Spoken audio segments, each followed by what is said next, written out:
Ladies and gentlemen, big ferry news.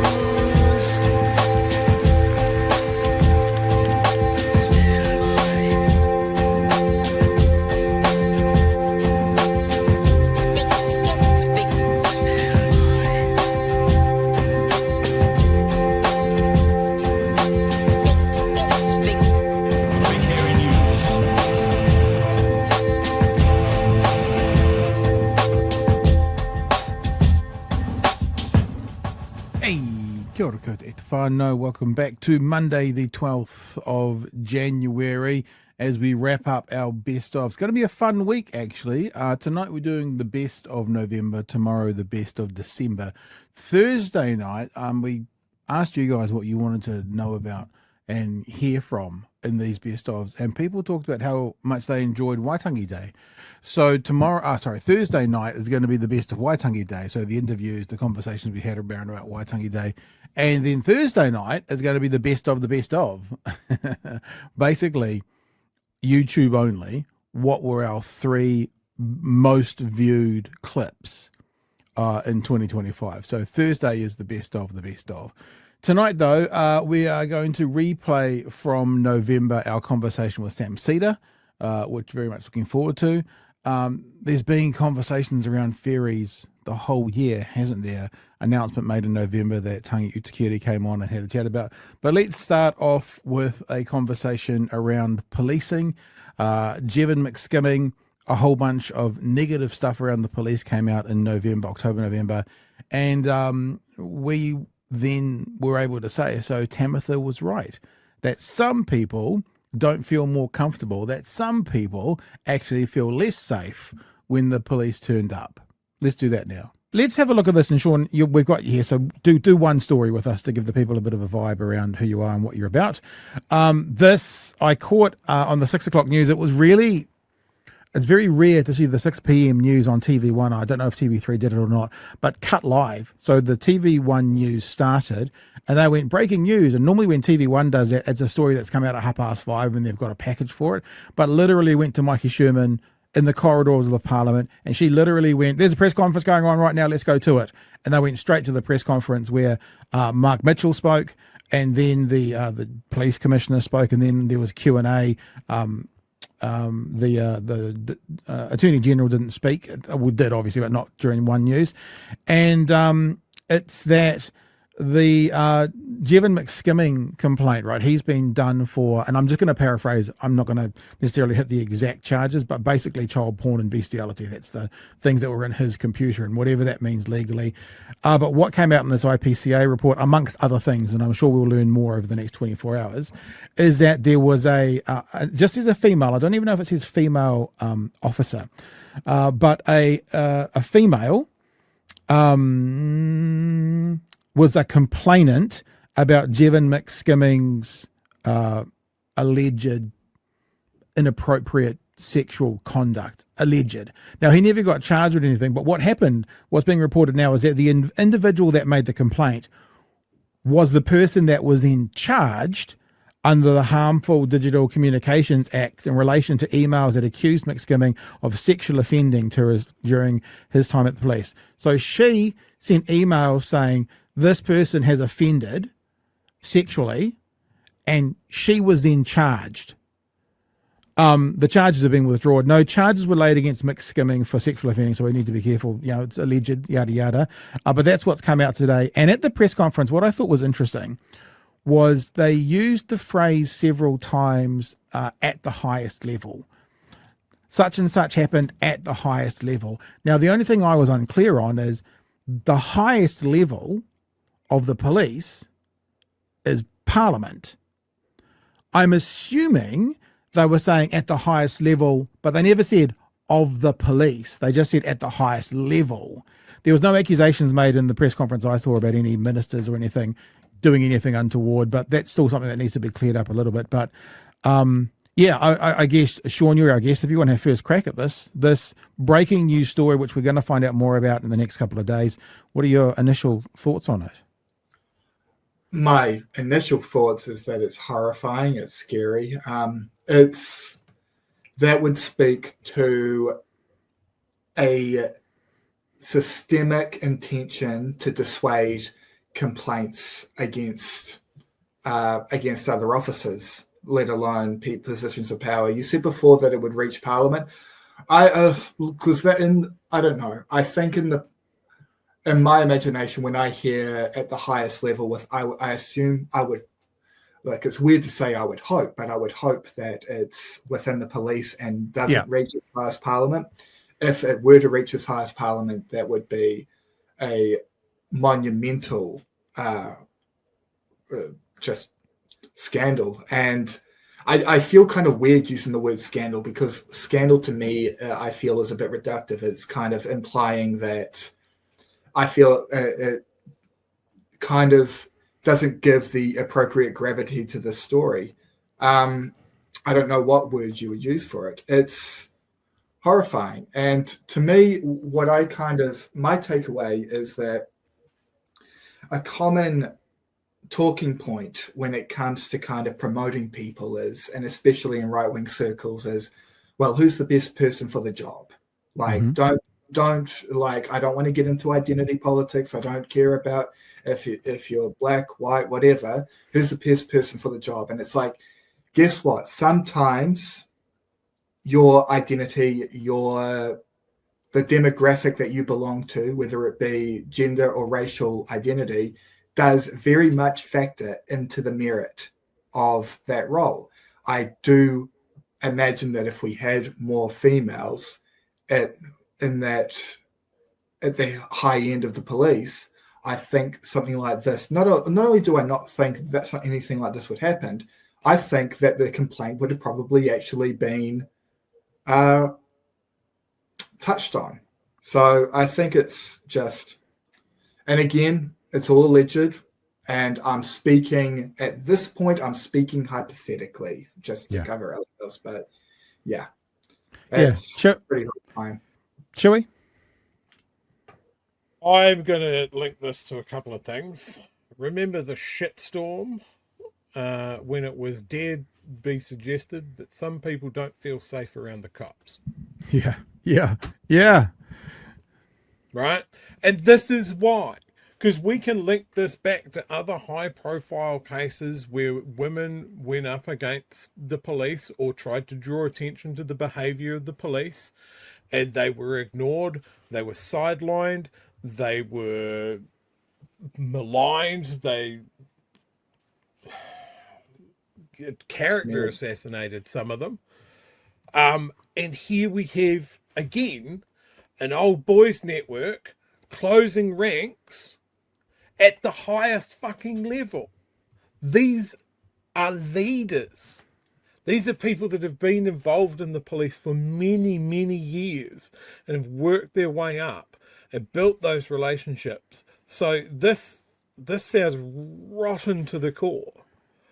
And now we've got Mark Mitchell, again, closing ranks. He's a former cop.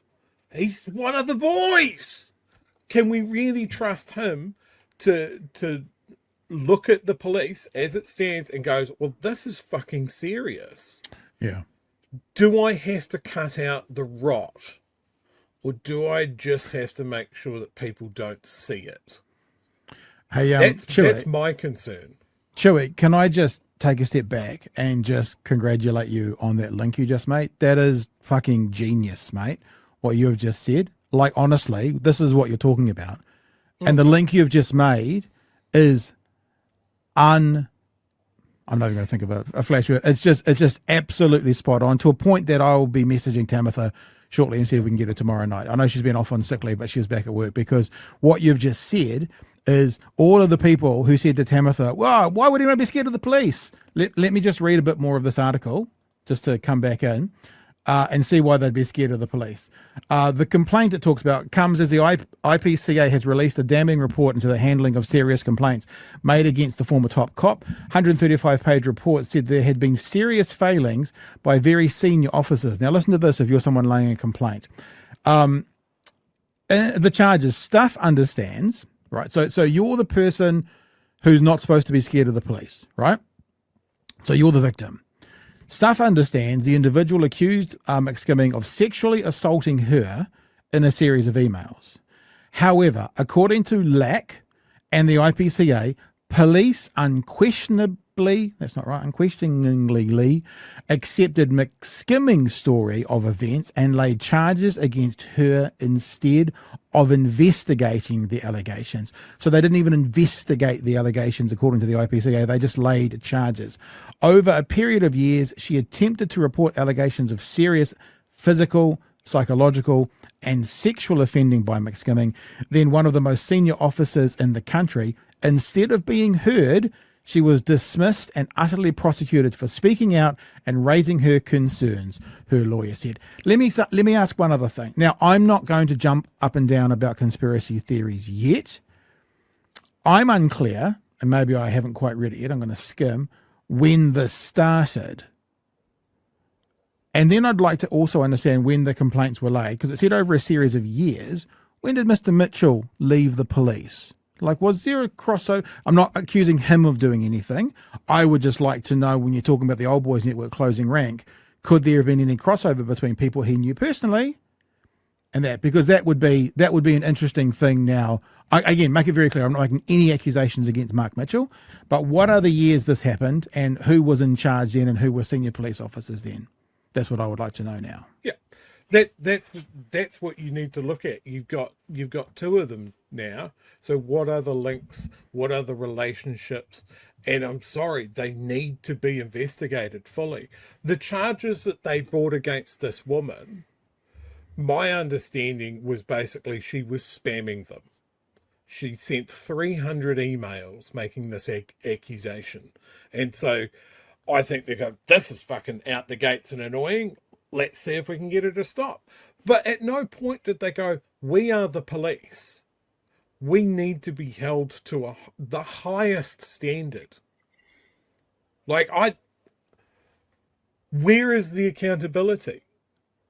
But yeah, everybody associated with these guys needs to be disinfected from it. That it needs to be independent as fuck. Even to the point that Mark Mitchell needs to recuse himself as it's a conflict of interest. They need to bring in, what do they call it? Like when they do a royal commission or something like that? In the movies, it's called internal affairs. I don't know what it's called.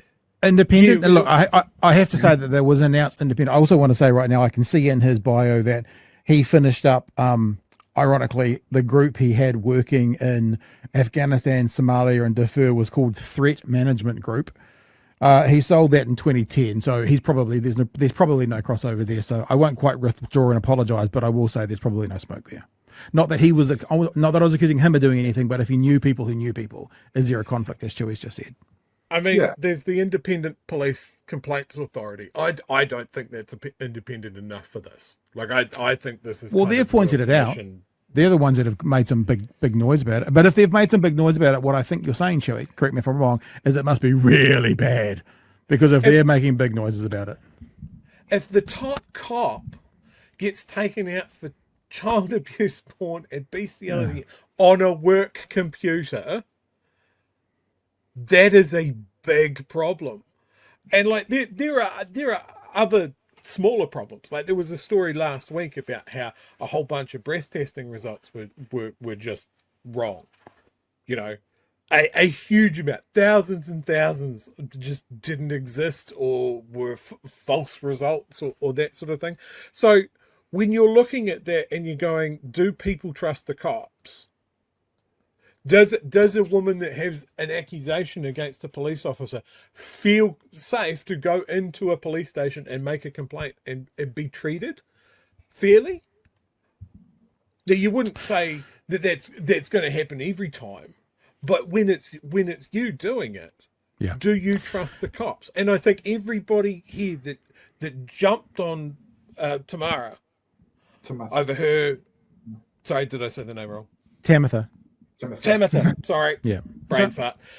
Who jumped on Tamatha and said, oh, you're crazy. You can't say this about the police. They all owe her an apology. Yeah. And they need to line up. Like, let's go back to Louise Nichols. Because this sounds so much like that. She made complaints, was ignored. Rapist cop gets away with it for ages. Now, Sean, you probably won't have the same problem as you do right now on the collective, and that's trying to get a word in edgewise. I'm sure you're much more polite. But me and Chewy will shut up right now, and we'll let you have the last point, and then we're going to move on. What would you like to wrap up with? Yeah, Chewy touched on it before. What was it, 300 emails or whatever that she sent? I don't know if you're being... Was that the real... Okay. I think another kind of angle for the story that we need to come from is that we need to give her some serious props. It takes extreme bravery in that situation to be able to kind of make the complaint in the first place once. And most think about the fact that most women don't even do it once. And from seeing this story, you can kind of understand why. When you see what happens when you do lay a complaint, the fact that she didn't fucking relent is so, I think it demonstrates a lot of bravery. It's something that she deserves all the credit in the world for. I hope that her hard work and all this eventually pays off, because it's not something that any female in the workplace should ever have to encounter. And if it does, and if they, heaven forbid, they do encounter it, there should be consequences. And also, I agree, we all, not we, but there are a lot of people who owe Tamatha Paul a big fat apology. Yeah. So I think I'm not going to hold my breath, but. Yeah. Thanks for joining us, Sean. Everyone in the chat is excited, as me and Chewy are as well, about the collective this Sunday, 7 p.m. Wherever people are watching this right now, that's where it will be playing. And have fun. I'm sure we'll talk through the week. And thanks for your input tonight. And go hard when it gets to the new podcast. Absolutely. All right. Thanks, guys. Thanks, Sean. Thanks, Sean. Yeah, so Tamatha was right, eh? Who would have thunk it?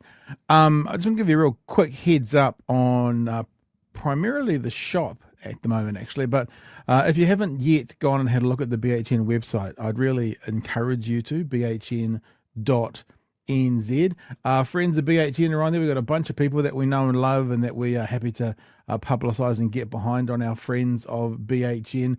And also on the front page there, you're probably still seeing the latest additions to our BHN shop. If you are interested, these mugs, these hand wash only mugs are available, and we're doing them at a super cheap price of $12.95. But for everything else in store, other than the mugs, everything else, for the rest of this week, it's a summer special, 30% off. Just like that, 30% off. If you've been thinking about getting a hoodie, if you've been thinking about getting a t-shirt, if you wanted to get yourself a bunch of stickers or enamels, then this is the last week for you to get 30% off. Xmas 2025 at the checkout in the shop. And remember, those new mugs are now in as well. Not getting 30% off those because we basically have very little margin on them anyway.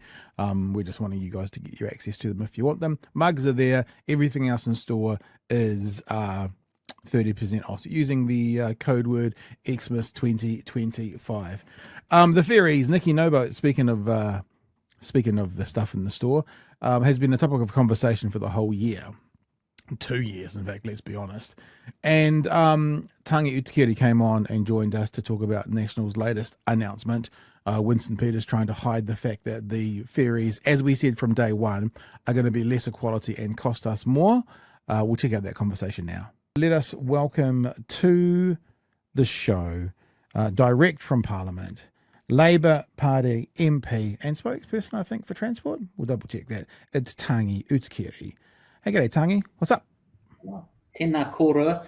Good to be with you tonight. Hey, and all the big congratulations for your success with the New Zealand Podcast Awards. Very well deserved indeed. Oh, thanks. Thank you very much. We're talking to you about the ferries tonight. Is that transport? What's your portfolio that covers ferries? Yeah, it is transport. So I know there's a separate rail minister, etc., but we have that all in the one package.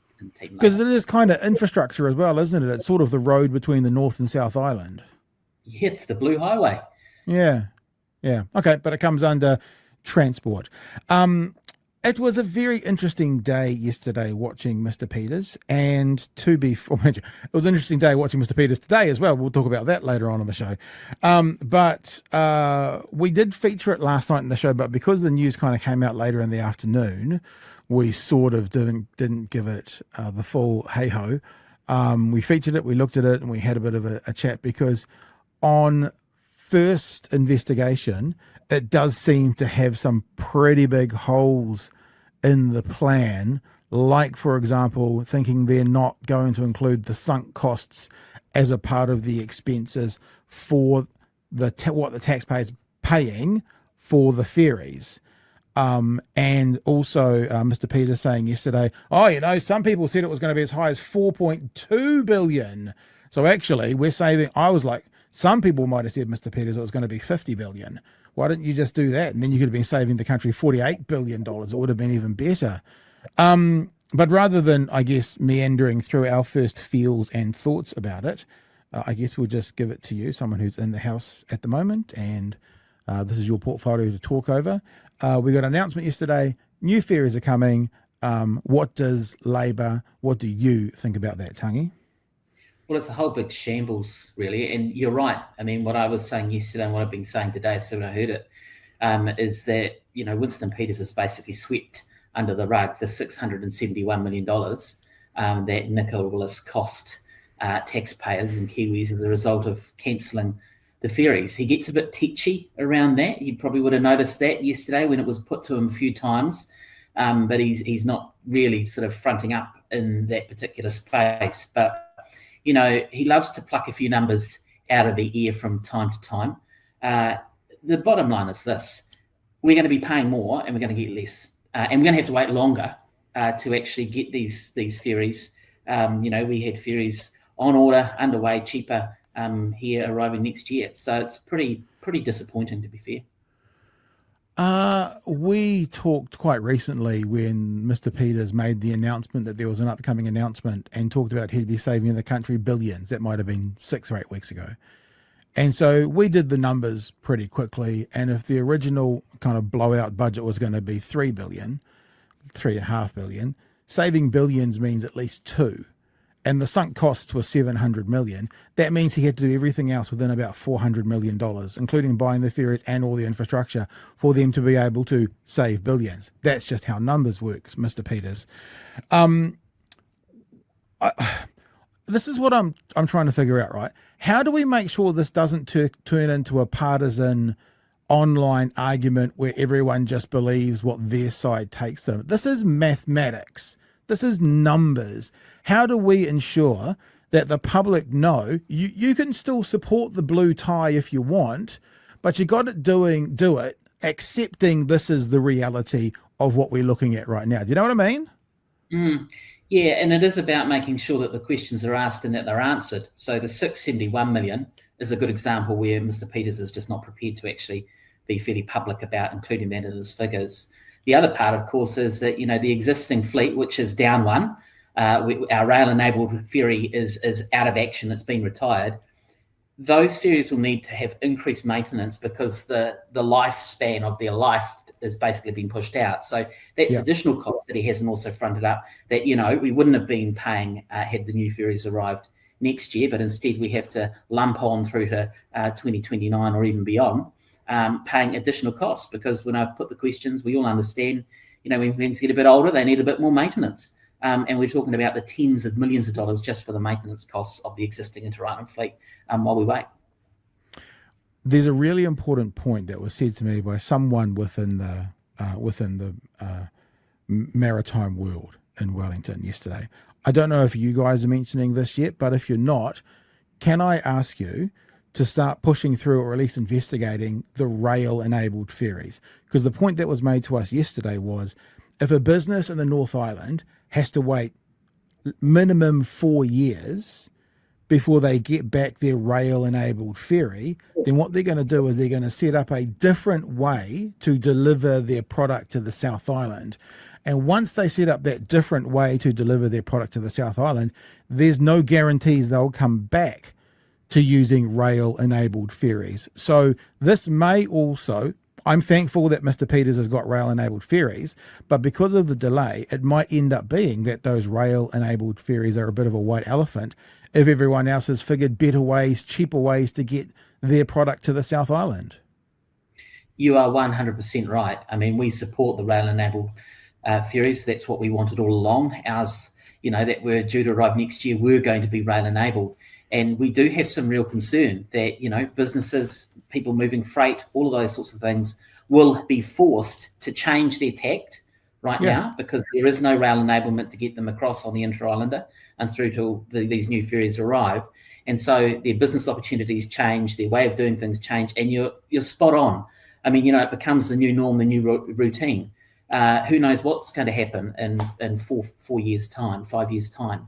So that is something that is a real issue that a lot of people, I don't think, have actually factored in to this disruption that's going to be caused. Well, the other thing is, of course, Chewy and I, Dunedin, this may also cause us a lot more costs because the product getting from the North Island to the South Island, like if you were a business and you were moving stuff around the country and you had to eat the costs for, 3 to 6 months because that was the time between the new ferry and maybe you'd do that. But 4 years at best, 4 years at best, right? Doesn't mean any delays, another global pandemic, whatever else. At best, 4 years, you're just not going to eat those costs. And those of us in the South Island might end up paying more for stuff travelling from the north to the south. You're right. I mean, those of you in the South Island can feel as though you're being pretty much ripped off by the current government in areas of transport. I mean, there's not a lot of investment in transport. These roads of national party significance, there's hardly many of them in the South Island, full stop. And let's not forget that with the rail-enabled ferry now out of action for that minimum, at best, 4 to 5 years, people and businesses are going to have to start changing. Well, they've already had to start changing the way they do things. And with that will come more cost. We might have to have a chat to the Minister for the South Island, seeing he's around so much, Chewy. I was just going to say, with any day now, our Minister for the South Island is going to ride to our rescue, I'm sure, by gently, almost imperceptibly tapping on the caucus room door with a suggestion that will not be heard. Fantastic. What else, Chewy? I wouldn't hold your breath too long. No. Look, I think the big thing here, and please correct me if I'm wrong, that the vast majority of these savings that Winston has conjured up is by just pushing aside the landside infrastructure upgrades like Picton's Wharf, what needs to be done to earthquake strengthen Wellington's Wharf.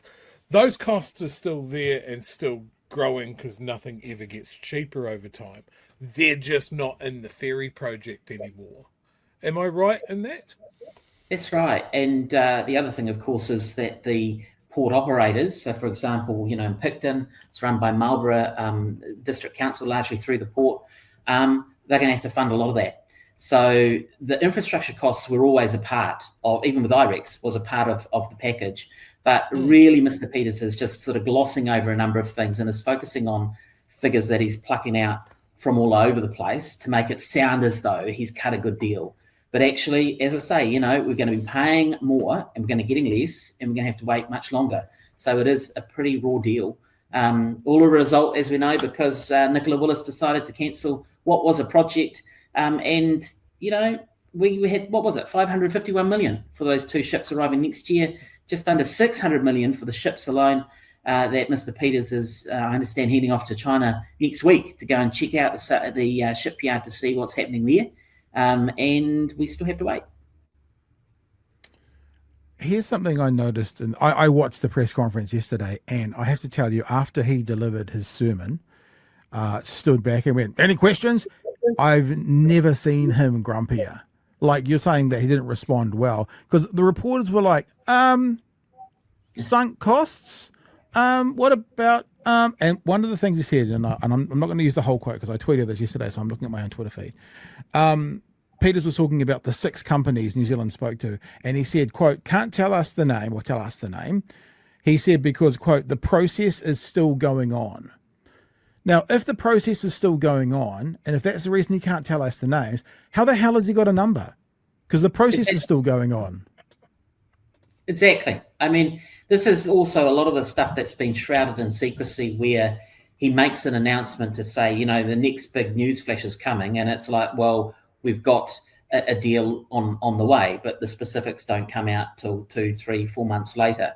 So it might be that he's heading off, you know, to China next week or whenever he's heading that way to finalise the next step of the deal arrangement. So when he says that the ships are going to cost just under $600 million, it could very well be the case that that will continue to grow as more of those deal aspects are locked in. But again, just happy for him to gloss over numbers and throw a whole pile of figures in the air as well. We also hear yesterday that possibly Blue Bridge is going to be sold. And if Blue Bridge is sold and they get a new company to own them and run them, and if it's not as profitable as they want, and then they strip those assets, then we come down to just our publicly owned ferries. So that's a concern as well. Yeah, that's right. And as we have also seen, as the current fleet has sort of limped along from time to time, there have been huge disruptions to service as well. And so what you really want is you want to have a good public service, absolutely. But, there is an absolute role for Blue Bridge as well across the Cook Strait. It adds competition, but also provides for families who often face a lot of disruption as they move around summer and other months as well. We need a resilient connection across the Cook Strait, the Blue Highway, as we said before. That's not really what this government is giving us right now. They're saying you just have to wait, help is on its way, when things could have been fixed much, much sooner than they actually could have been. Well, they could have been just left the hell alone, because the best time to pay for something you're going to build is yesterday, not certainly in 12, 18, 24 months from now. I've got a few other questions, Chewy, but I want to hear your thoughts still around this, because the ferries have been something that we have refused to drop up to and including in our merch for a very long time. It's because, God, isn't this one of those things where you just really hope that you were wrong? Like, even though we would have had to eat a big old pile of crow if we were wrong, we weren't. We weren't wrong from the day of Willis announcing that she was cancelling it. It was just like, okay, well, this doesn't sound good at all. And everyone we spoke to said the same thing. It was a knee-jerk reaction with no plan in place. There was the borderline diplomatic incident of texting it to the Koreans. This is one of those things that cannot be forgotten. And I think when we're talking about, the South Island, now, traditionally, the farmers of Southland, Mid-Canterbury, Otago, have been very strong national supporters. Mm. And at this point, the southern half of the South Island gets a cut down hospital. There's less beds than the old one that we've got down here now. We, as you said, less investment into our roading network. And now our rail link is going to be severed. Like, do those farmers that rely on those things, do they see their team doing it to them? Because they don't care. They don't care about us. They know that those farmers will not change. And I can't see why they're not absolutely furious at this. They're suspiciously quiet, considering how noisy they were, how willing they were to drive their tractors through the centre of every regional hub in the South Island last government. Why are they so quiet now? Yeah, I think that tide is slowly turning. And it's going back to what you said earlier, that this is something that we just cannot have anyone forget about. It doesn't matter where I travel around the country. When you talk about the ferries, you don't have to be in Picton, you don't have to be in Wellington to understand that this is a huge botch up. It really is. And the one person who is purely responsible for this, and you guys have been saying this all along, is Nicola Willis. She is the one that made that decision, a stupid decision, to cancel the ferries without having any alternative plan B, C, D, or E in place. She did that by text message, and that was the end of the matter. And so everywhere around the country, all you need to say is ferries, and you get the eye roll, the eye rolls, you get the, oh, that is terrible. People cannot forget that she is the person who's responsible, and that Winston Peters is sweeping the $671 million under the rug as a result of bailing her out and coming to her rescue. And, I'm not arrogant in saying this, but day fucking one, we said what's going to happen is we're either going to get, our best case scenario is to pay the same to get less. And I think we were talking about what'll happen next when she said, second-hand Corolla, don't need the Ferrari, is what would happen. We've said this from day one. What will end up happening is we'll pay Ferrari prices for a second-hand Corolla. And it's exactly what's happened. A lesser product for the same, if not more money. And a government, and I'm just coming back to that point, that I want to figure out how we can make sure they can't run away from this. I don't have any problem with someone going, I support Blue, and yes, they cocked it up and I hate it, but I'm still going to support them. I do have a problem with people going, I support Blue and they've done nothing wrong. So I want to figure out how we can get into a conversation where people are first acknowledge, let's start from a foundation of truth. This is in place like this because primarily of Nicola Willis, Nikki No Boats. Thanks for the merch sponsorship, Nikki, because we've done quite well on that. But obviously enabled by the people around her as well, and then everyone else. It's like she started to dig the hole, yeah, and everyone around her either jumped in to help digging or threw the shovels to continue the digging. And it's just gotten deeper and deeper and deeper. And it's so frustrating because this is not one of those, oh, well, you think this and I think this. And this is maths. And the maths ain't mathsing.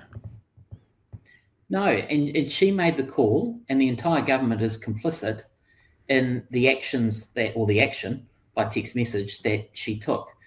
What we need to do is keep reminding people that when they, have to buy goods and items, and that has to be transported across the Cook Strait, and the price is more, the price of moving freight has increased, that is due to Nicola Willis. When the cost of goods increase, that is due to Nicola Willis. When there is disruption during summer, when lots of people are travelling and suddenly there is no alternative because the Inter-Islander breaks down or needs to be out of maintenance, that is because of Nicola Willis, and we're waiting longer for new boats. So absolutely, the full government is complicit in this terrible, terrible decision.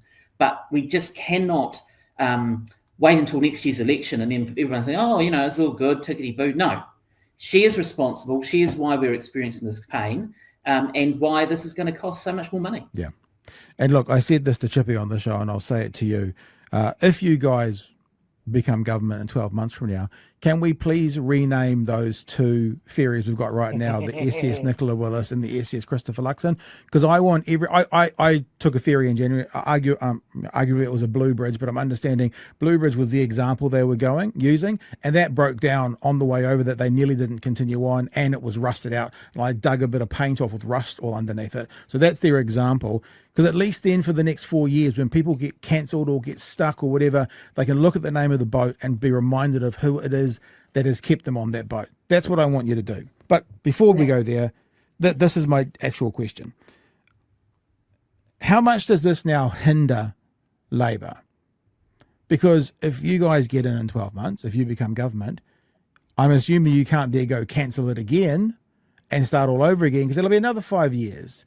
So what are you guys talking about as to how you're going to deal with this once you become government, should you become government, and can anything change, can anything improve, or do you guys have to just polish this turd all the way to 2029? Winston Peters is making it difficult because he's basically constrained the government into that time frame. And even more so is actually not kind of being open about all of the information about costs, contracts, all of those sorts of things. So we really don't have a full picture as to what the full deal looks like. So it will depend on what that looks like. I mean, we've been very clear that, this stop-start mentality can't continue for our country. Things will not grind to a halt under a new Labor government, but we are largely constrained by this sort of shroud of secrecy that Winston Peters seems to also have in existence at the moment. So what we're hoping is that he actually comes out with all the information rather than relying on us to OIA things and all this sort of stuff, so that we can actually be in a position to be able to make some decisions when that time comes. Yeah. And what about from here on in? So that's in 12 months from now. What happens with the next 12 months for you guys, specifically around this issue? Just lots of noise being made? Is that where you're at? Yep, a lot of accountability. So in a couple of weeks' time, we'll have scrutiny opportunities around roading and ferries and all of those sorts of things kicking up underway. That's been an opportunity where we've got to the bottom of some of the costs. You may recall the government were very, very sheepish about telling us how much it was going to cost for maintenance for the current fleet. And then we found out that it was in the tens of millions of dollars. They were also a bit sheepish about, the cancellation clause and how much that was going to cost as well. So we'll be holding them to account. They've said that this is on its way. Well, what are we going to get? When are we going to get it? How are things progressing? Who's doing this? All of those sorts of things, which is an important role for us. And just remember, next time Nikki Noboats gets her Nick knickers in a twist about what the Greens are doing and how the Greens can't advertise that they're going to stop policy. That's how irresponsible. Just remind her how she's been stopping policy from the last lot, including this, all the way through. Can you do that for us, Tangi? Absolutely. I mean, a couple of days ago, face-to-face, I reminded her that she sent a text message to cancel the ferries. She got quite tetchy about that. So every chance we get, we will be reminding her and others about the role that she has played in this terrible, terrible saga. Yeah. All right. Anything to wrap with, Chewy? Any other last remaining questions? Oh, look, I'm just trying to think of even more creative names to christen these ferries when they arrive. We got to do it. The SS Willis Titanic, the Titanic Willis, sinking something. I would love that so much. Every time I get on that ferry, it gets on that ferries and it's old and slow and loud. All they're doing the whole way over is thinking of Christopher Luxon and Nicola Willis. That would just be the best. A permanent reminder. Reminder. Tangi, thank you so much for giving us some time tonight. Thank you for jumping in and joining on. And we will continue this fight from this end. And we look forward to speaking to you over the next 12 months as we lead up to the next election. No, look, that sounds good. I mean, it's been great to join you tonight because we're in urgency. So we're here till midnight. We were here till midnight last night and we'll be here till midnight tomorrow and possibly midnight on Saturday. Why? Because the current government can't get their stuff together and sort out the legislative program. So instead we're here. So great to spend my evening talking with you. Thanks, Tangi. Talk to you soon, eh? All the best. There you go. The information, and I'm sure Nikki Noboat stuff will continue on through this year as well. Hey, big year at BHN. We are definitely going to be having a look at things like Waitangi. We're traveling to Waitangi. We're looking at the moment, still in planning stages, about doing some live events. And one of the ways we're able to do all of those things is via our lovely patrons. There are some changes coming to Patreon. By the time Chew and I get back, you will know more about that. But if you want to be a part of who we are and what we do, patreon.com/Big Hearing News. It's just a really good way that we can look 6 months from now and start planning. Of course, 6 months from now, it'll be the highlight and the absolute countdown to the election. We want to be active. We want to be out there. We want to be doing more things. And one of the ways we can do things is to actually have our patrons on board helping us do it. So if you haven't considered it, I'm asking you to consider it now. If you have considered it and still haven't done it, then have a think. Of course, patreon.com/Big Hearing News to be a part of our team. We got Sam Seder on in November to have a general talk around, life, the universe and everything. And this is our last clip for tonight. Welcome to the show, Sam Seder. Kia ora, Sam. Good morning, New Zealand time. Thanks, Pat. It's the late afternoon here, but I appreciate it. Thanks for having me on. Just thought, actually, speaking to an American, I said kia ora.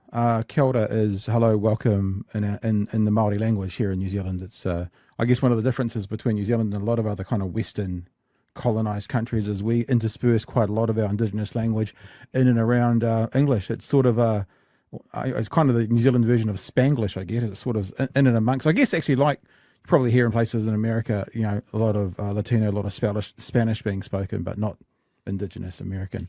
Yeah. Anyway. And not integrated in the same spirit, I would imagine, particularly in these days.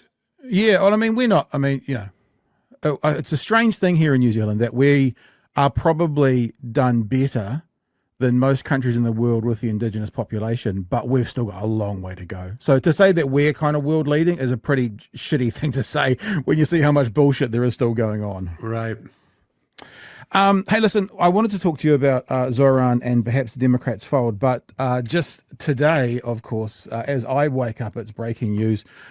We hear that the worst kept secret in the world, the most expected headline there has ever been, even here in New Zealand, this is our public broadcaster, Radio New Zealand, is saying that the Epstein emails have come out saying Trump knew about the girls, like nobody's surprised. I'm sure you guys have covered off on that sort of today. What's your thoughts around it? We did. Well, it puts a lot of pressure. As you probably know, our government shutdown, actually within this hour, there's supposed to be a vote to end the government shutdown and also to swear in a Democratic congressperson who was elected, I think, almost 50 days ago now. I think I heard 11 weeks. I think 11 weeks ago. No, I think it was 51 days, but it could be 11 weeks. Nevertheless, the longest time in between someone winning an election and getting sworn in. And Mike Johnson, the Republican Speaker of the House, has been holding off on this because she will represent the 218th vote. There are 4 Republican defections who will sign a discharge petition. Without going too far into the weeds, what it basically means is that despite the wishes of the Speaker of the House, the bill has to get to the floor and get a vote if there is a discharge petition. And so that will get to the floor, and it is expected, the legislation, it'll take like a week or two, I think, because of the intricacies of the discharge petition, but it is expected to pass. And then once the House passes a law that says you got to release all the Epstein files that the Department of Justice has, it would go to the Senate. And the Senate doesn't have to take up the bill. It could just die. But this is going to add pressure because if you've read those email exchanges, there were 3, at least, that specifically mentioned Trump that we have seen so far. There's a whole dump of these emails, and there's actually some pretty interesting stuff. I haven't dug through it too much, but I'm seeing some other interesting stuff in there. But one is an email between Ghislaine Maxwell and Jeffrey Epstein from 2011. Mm-hmm. And Epstein says, Trump is the dog that didn't bark. And, he knew, and he says specifically, he knew blank, it was redacted, the name of the victim. He spent time with her at my house or at his house. I can't remember exactly, but it's quite clear that Epstein is like, Trump isn't speaking out of turn here. And Ghislaine Maxwell says, yeah, I was thinking the same thing. Then there was a subsequent email between the writer Michael Wolff and Epstein in 2015. And that was on the day of a presidential debate. And Michael Wolff said that I hear CNN is going to ask Trump about you. Or in the scrum afterwards, I think it said. So either on stage or in the scrum. No, afterwards. I think it was either in an interview or a scrum. Like they were going to, not necessarily in the debate, I don't think was the implication. And And Epstein basically said something to the effect of like, well, if you could fashion an answer for him, what would it be? Yeah. Which is, you could read it as like just a total thought experiment, or that Epstein had a way to get a response to Trump. And Wolf went through the different versions of what potentially Trump could say. And the political, what did he call it? Political currency it would lend, or debt that it would provide for Epstein. So he suggested that in the future, Epstein could basically vindicate or exculpate Trump, and that would provide some political debt, et cetera, et cetera. So it really, it suggests that there was a sort of almost, I don't know, I would call it a blackmail dynamic, but like you can scratch his back and he'll scratch your back, which implies that there was some back scratching that needed to happen for Epstein. And I suspect that was, this is 2015. Just to remind people, in the early mid-aughts, Epstein faced charges in Florida, and the attorney general at that time, or working in that office, was a guy named Alex Acosta, who made a sweetheart deal with Epstein that, and was on record as saying since then that like he was told that Epstein was an intelligence asset and to lay off of him. So he made a sweetheart deal for him. This same guy, Alex Acosta, in 2016, after Trump won, really, I guess 2017 was when he started to serve, was named labor secretary by Donald Trump. So served in the Trump administration. So that 2015 exchange between Wolf and Epstein has some salience. And then in 2019, in January of 2019, this is like 6 or 7 months before Epstein gets arrested and supposedly commits suicide in jail. He also referenced Trump, and that one I can't remember now exactly what was said. Maybe you have it in front of you, but that was also in a conversation between Wolf and Epstein, again alluding to the fact that it had to do with Trump answering a question about Epstein, and Epstein saying, I was never a member of his, he never fired me from the club, or I should say kicked me out of the club. This is what it was. He said, he never kicked me out of the club. I was never a member there. He did, and some of this is redacted, he did tell Ghislaine Maxwell to stop with the girls. But he had to think, he came back and he said something about he took one of the girls, but it was an employment issue. He took her from the job.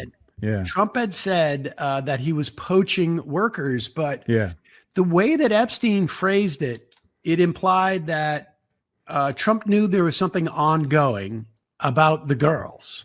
Yeah. That Trump, didn't want. Now he's referring to years earlier, probably 10, 15 years earlier at that point as to when that conversation happened. But look, it clearly reads as Donald Trump knew a lot more than he has led on. Yeah. And this is going to create pressure on Republicans, at least theoretically. I mean, look, much of his following is like this creepy authoritarian followers, but there have been some fractures in the conservative movement, particularly in the wake of the Charlie Kirk assassination. Yeah. And largely around both Israel as a sort of first or second order issue, and also around full on sort of crypto neo-Nazi in the sort of conservative movement, and whether they should be allowed to be in the movement or not. Yeah, it's fascinating watching. Like, it's always interesting to see what breaks the rule, and like Israel seems to have broken all the rules that the conservatives, that the right wingers have put up forevermore. Israel is the thing that broke the free speech rule, because all of a sudden a whole bunch of these free speech warriors were like, "But we shouldn't be saying that."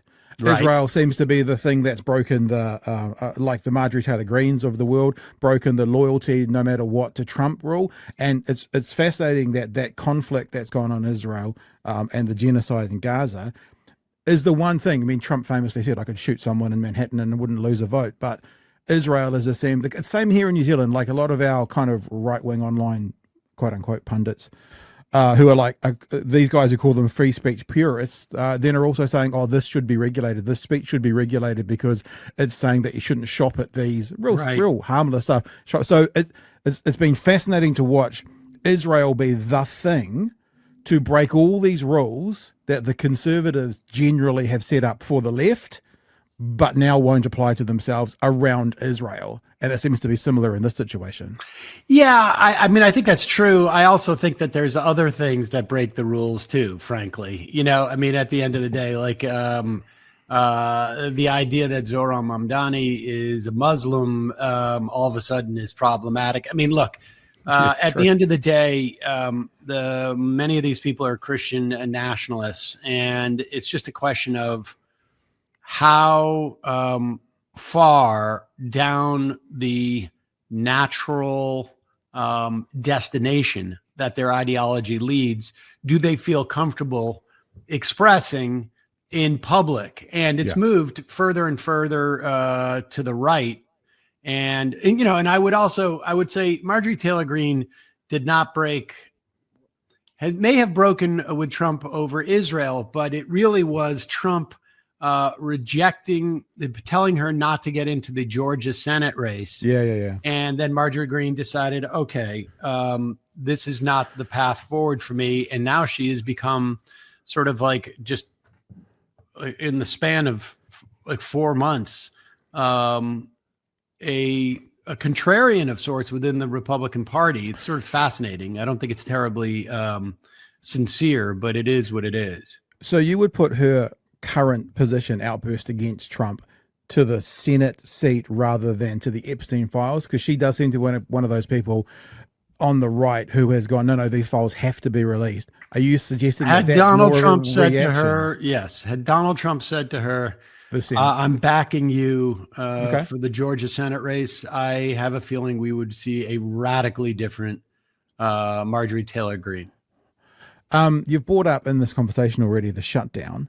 I guess in the last 48 hours, there are numerous commentators who are using the phrase folded like a cheap suit, making the previous 40 days pointless.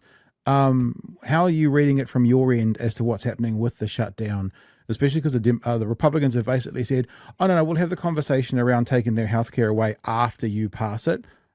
Don't know why people have believed that. I mean, John Fetterman's obviously in there, but since his stroke, he seems to have become a Republican, certainly in position.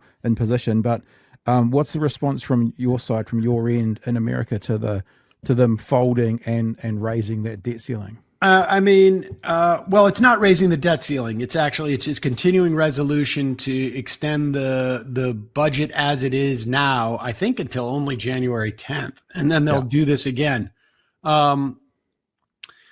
I don't think it was for nothing,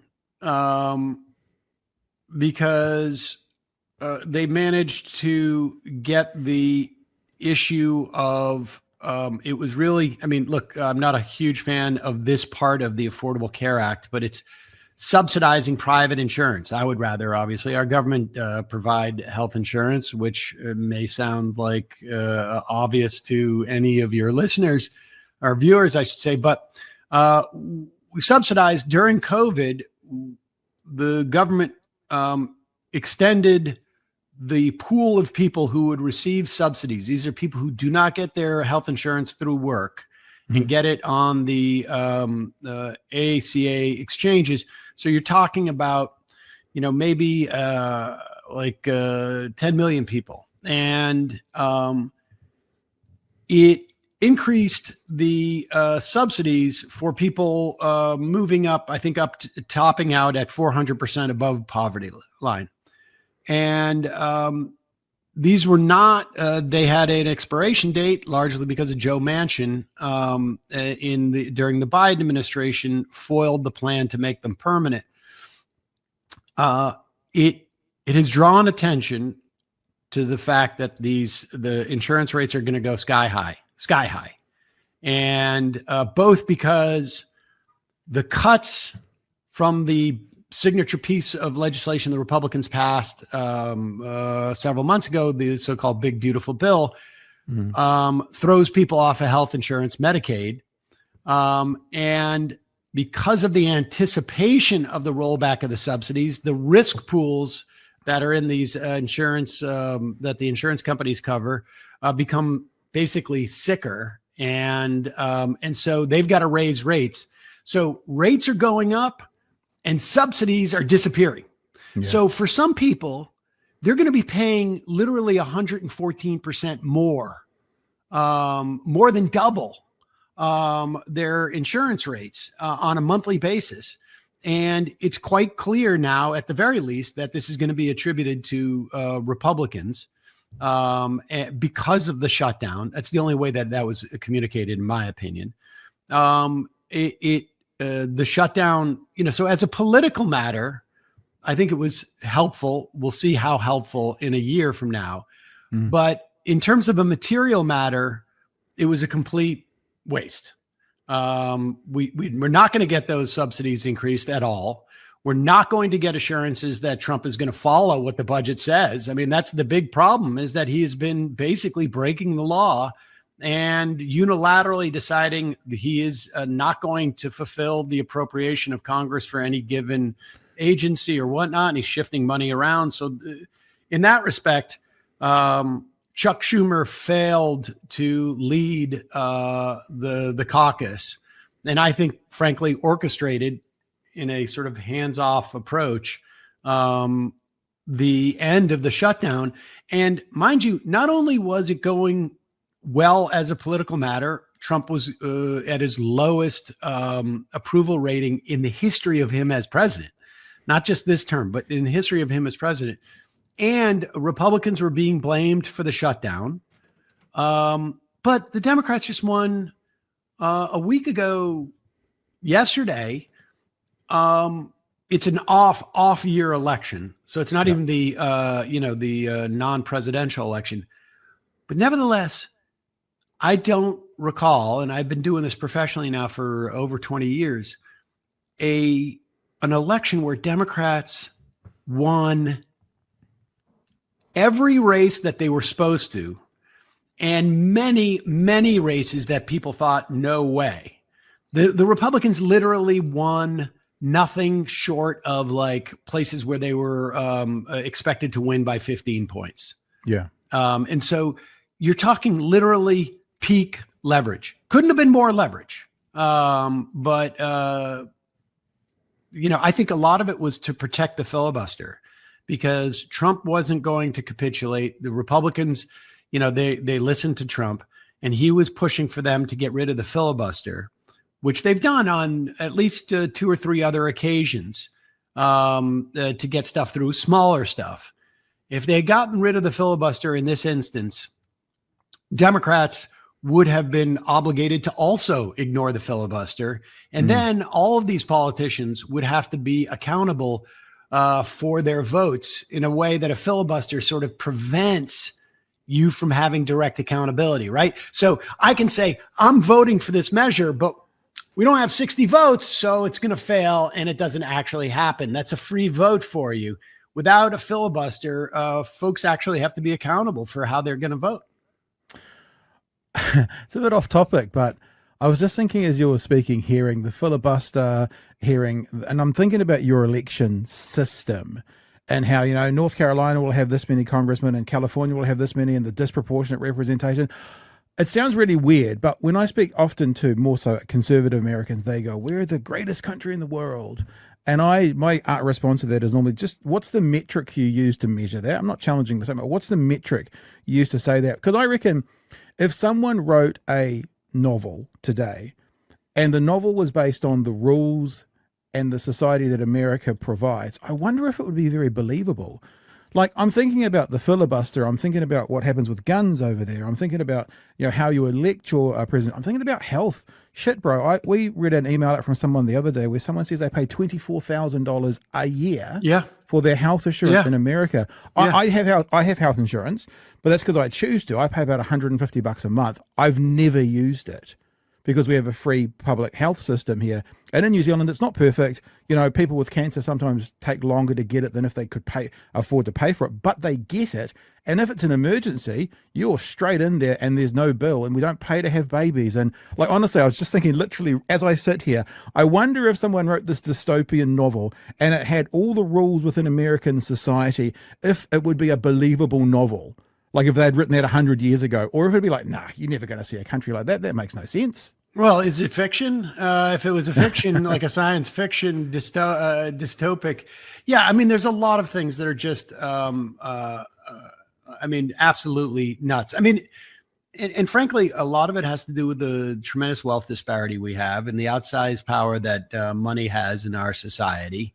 And, the Senate in our Constitution originally, the House is more representative, right? Because it is a specific window of people that you represent. Theoretically, there should be a lot more House members, right? It grew over time, but stopped growing about 110 years ago. Oh, real? And our population has added 150 million people, 250 million people since then. Yeah. And so we're stuck at 435. The Senate was originally voted on by state lawmakers. There wasn't even a direct vote for the Senate. And then we had a constitutional amendment that allowed for direct voting of the Senate. But there are 2 senators from California, tens of millions of people represented by 2 people, and 2 senators from, pick a small state, Wyoming, which I think has like 700,000 people. And they have equal weight as to Wyoming has 2 votes. California has 2 votes. That's completely messed up. The filibuster is not even statutory. The filibuster is just like a tradition that is there, again, to make sure that the Senate really doesn't do anything. And it's been used by the right far more than the nominal left in this country, because, cutting taxes is really basically their policy, and they don't have anything after that. Yeah, look, it's very clear to me, especially here in New Zealand, that the left make policy and the right respond to policy. And I think that's pretty clear. Our right here has nothing original. In fact, they are literally going back to stuff that has been done and failed in the past before. I just want to say as well, because I just realized what I just said about your beloved country. No offense intended. I was just thinking out loud. It was about what I just said about, the American novel. I know it's the country you live in and born in and given you what you've given. So no offense intended. However, I do think as well, it's probably a time we could quickly talk about Zoran Mamdani, because maybe the philosophies and ideologies of people like him would be the counter to what I just said about the dystopian novel. And you're in New York. Has the party stopped yet? I mean, people are really excited, and it was very much needed, in terms of like hope.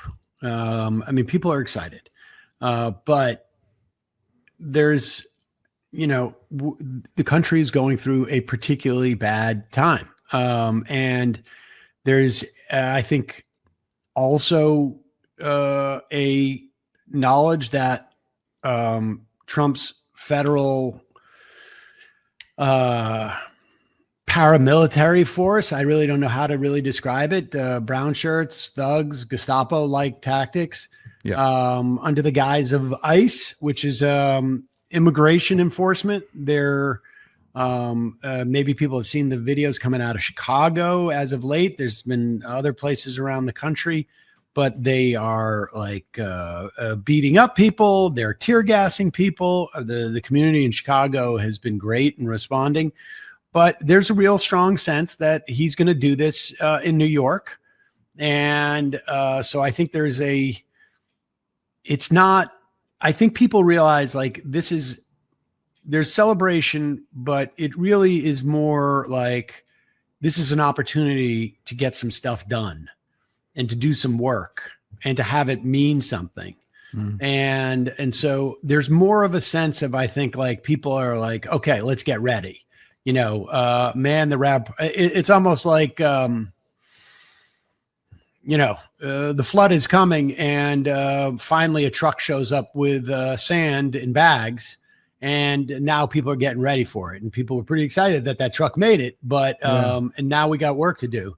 And but it's inspiring. I think like other candidacies around the country, it comes at a time when there's been this sort of fight within the Democratic Party as to like, what is the way forward? And Mamdani, it's New York. It's not, it's not Iowa, but there's a real sense that Mamdani was able to motivate young people in a way that hasn't been motivated before in New York. Was able to make to form a very broad coalition against the guy who had, largely unlimited resources. Albeit wasn't, was sort of a disgraced guy. But if you'd asked me a year ago, do I think Andrew Cuomo is going to be the next mayor of New York? I would have, sadly said probably yes. You're right. But so there's a lot of inspiration that's being taken from this. But I also think there's like, people understand this is, there's not too much time to celebrate. We've got to get to work, and you take this opportunity. Does your gut tell you the Dems will follow his example or across the country, or will the Dems reject it? I think it's going to be a fight. I think it's going to be a fight. There's a candidate up in Maine who has gotten a lot of, who announced his candidacy in August. He is not the pick of the Democratic establishment. And I know that his campaign was, at least to some extent, inspired by Mamdani's win in the primary. And the excitement around him is sort of like bound up in Mamdani's success. And I think we're seeing at the very least, what is happening is that there's a sense that the Democrats need a new generation of leadership. And there's two elements to it, right? Like Mamdani represents not just new leadership, but a new, more working class oriented ideology, where the idea of the metric of a successful society or city or whatnot is not, whether a prince comes to the United States to get healthcare from a foreign country, but rather whether the most amount of people in the country, all the people, get good healthcare. And sort of like rather than sort of saying like, Sam and Bill Gates go into a room and like they're very, very wealthy. The idea is that we have two people with closer, a little bit less wealth disparity in that instance, and on a broad base. And there's that ideological turn, which I think was some of us, in a decent amount in the Democratic Party, but certainly, not the majority, are pushing for. But what is really clear is that there's a much broader acceptance of the idea that Democrats have to be more partisan, that they need to be aware of who the Republican Party is and respond accordingly. The leadership of the Democratic Party, and I don't want to say it's just about age, but it's certainly about an older perspective, an aged perspective on what politics are like. They're just not meeting the moment. They just do not seem to track the threat that Donald Trump represents and that the Republican Party represents to, at this point, to democracy, to the extent that we have it in this country. 6 months ago, if you'd said to me, do you think there's going to be elections in 2026 and in 2028, and it's going to go, it's going to be largely a function of like politics as normal on those elections, I would have said, yeah, probably. But increasingly, I think that is really in danger. I think we are really on the precipice, and Democrats have to function in a partisan manner and one that recognizes the sort of, read the room, essentially. Yeah. And so I think that's happening more. And I think that's going to, hopefully set up an opportunity to have this sort of ideological fight and continue to move the Democratic Party to the left. Hey, Sam, we've hit that 30-minute mark because it's flown by. You've got time for one more quick question? Sure, of course. Okay. The last thing I wanted to ask you was more about the online media in America that you're a part of. It seems for a long time the right had dominated that space, but it does feel like there's a movement at the moment that the left is coming up. I find right and left a bit arbitrary, but we know what we're saying.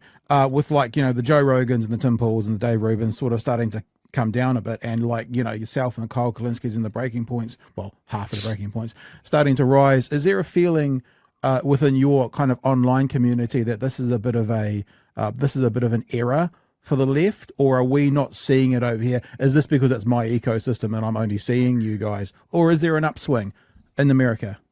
I mean, certainly, I think I know that my viewership has increased. And I think that's like, there's a certain ebb and flow to this, right? Like when you're in the opposition, particularly, against Donald Trump, people get more, attuned to politics and, become more invested in it.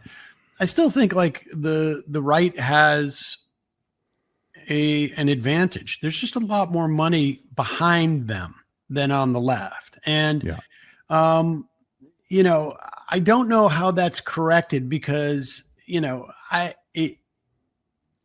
it's hard for me to think of the scenario where I would take the money if it was offered to me by,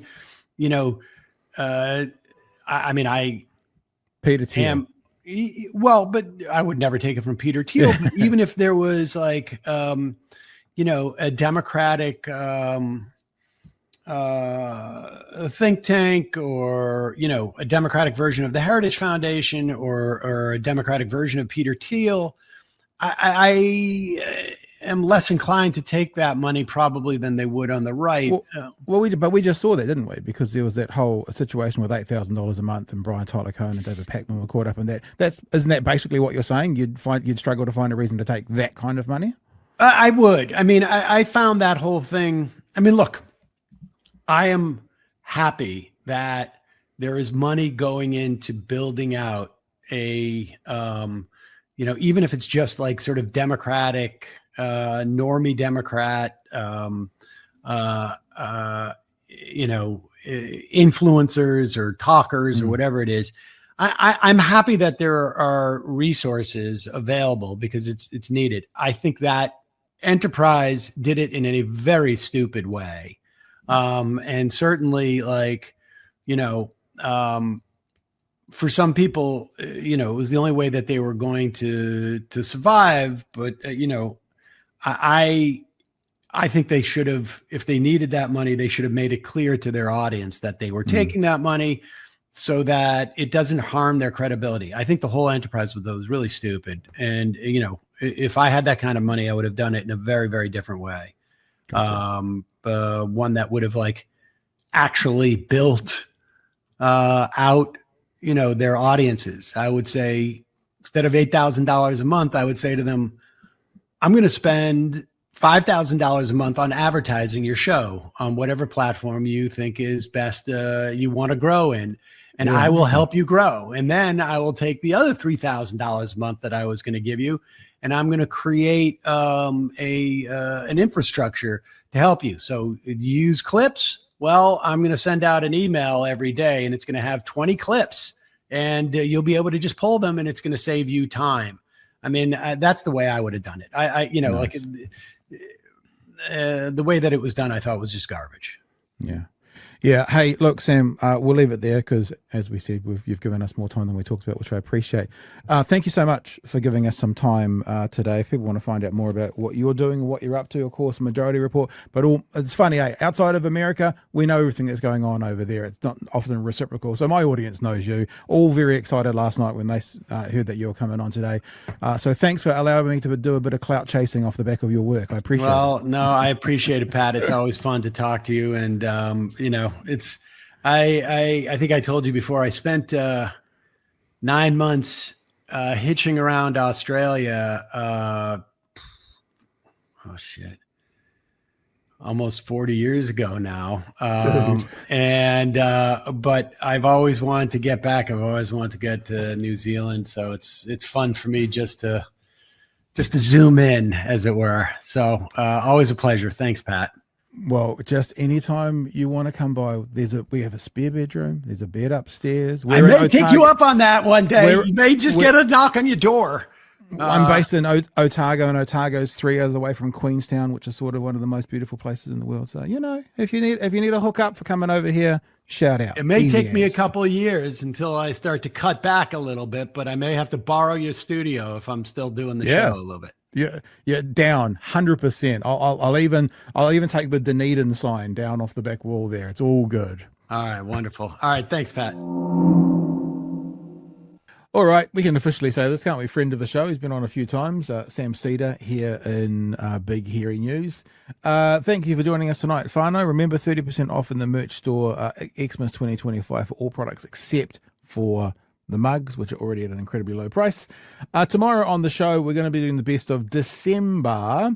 Paul Barlow is going to be joining us, talking about how News Talk ZB and the platform gets 80% of their political content that's not provided by a political party via the Taxpayers Union and the Free Speech Union. Also, we want to put it out there and make it perfectly clear that this government is 100% responsible for the massive uptake, the massive increase in meth use in New Zealand. And also, David Seymour is pretty upset that both National and New Zealand First are going to campaign against his regulatory standards bill. Catch you tomorrow night on BHN. Hooroo.